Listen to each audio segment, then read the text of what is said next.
Autophagy plays a central role in liver health, particularly in the prevention and resolution of non-alcoholic fatty liver disease, NAFLD, a condition closely linked to obesity and insulin resistance.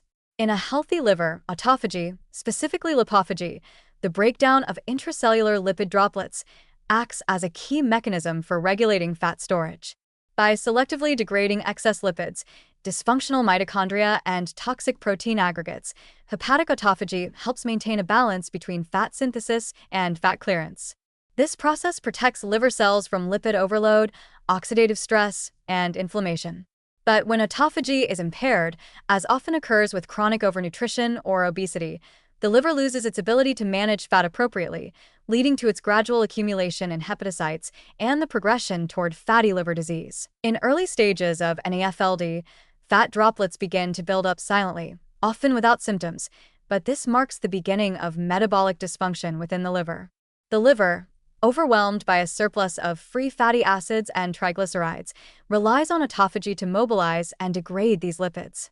However, obesity and high-fat diets suppress autophagic pathways primarily through mTOR activation and insulin resistance, blunting the liver's internal recycling processes.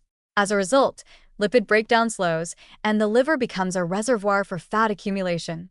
Over time, this contributes not only to hepatic steatosis, fatty liver, but also to downstream effects like oxidative stress, endoplasmic reticulum, stress, and activation of inflammatory signaling, all of which further injure liver tissue. The failure to clear damaged mitochondria through mitophagy in liver cells adds another layer of complexity. As mitochondrial quality declines, energy production becomes inefficient and reactive oxygen species, ROS, levels increase, further damaging hepatocytes and perpetuating the cycle of dysfunction. Eventually, this environment can evolve into non-alcoholic steatohepatitis, NASH, a more severe form of NAFLD that includes inflammation and liver cell death, and in some cases may progress to fibrosis, cirrhosis, or liver cancer. But this downward spiral is not irreversible. One of the most encouraging insights from recent research is that autophagy in the liver is highly responsive to interventions that promote cellular energy deficit. Both intermittent fasting and calorie restriction have been shown to stimulate hepatic autophagy and reduce liver fat, even in cases where total calorie intake over time is only modestly reduced. Exercise, too, promotes liver autophagy through AMPK activation, improving fat oxidation and reducing the burden of lipid droplets in hepatocytes. These interventions help restore not only autophagic activity, but also improve insulin signaling and reduce hepatic inflammation. Pharmacological and nutritional strategies are also under investigation. Natural compounds like resveratrol, berberine, and curcumin have been shown to activate autophagy in liver tissue and may support lipid clearance and mitochondrial renewal. Moreover, targeting autophagy regulators such as AMPK, SIRT1, or TFEB is being explored as a therapeutic route to halt or even reverse NAFLD progression. Even certain diabetes medications, like GLP-1 agonists and metformin, may benefit liver health in part by restoring metabolic flexibility and indirectly promoting autophagic turnover. Importantly, liver autophagy is not just about fat clearance. It also plays a role in regulating glucose metabolism, cholesterol balance, and detoxification.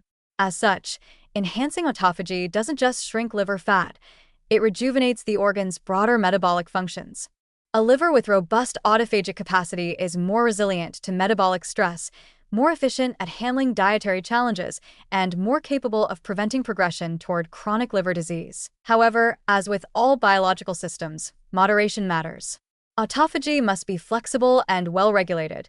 If overactivated or persistently stimulated, it can contribute to liver cell injury under certain conditions, such as in viral hepatitis or during prolonged starvation. Thus, the goal is not maximal autophagy, but rather rhythmic, well-timed activation that supports cellular renewal without tipping into stress. In essence, autophagy represents one of the liver's most vital self-preservation tools, especially in the context of obesity. Supporting this natural cleanup process through strategic lifestyle choices and potentially pharmacological aids offers a powerful route to reverse early-stage NAFLD and prevent its progression. For individuals at risk or already affected by fatty liver disease, restoring hepatic autophagy could mean not only improved liver health, but a broader enhancement of metabolic stability and long-term vitality.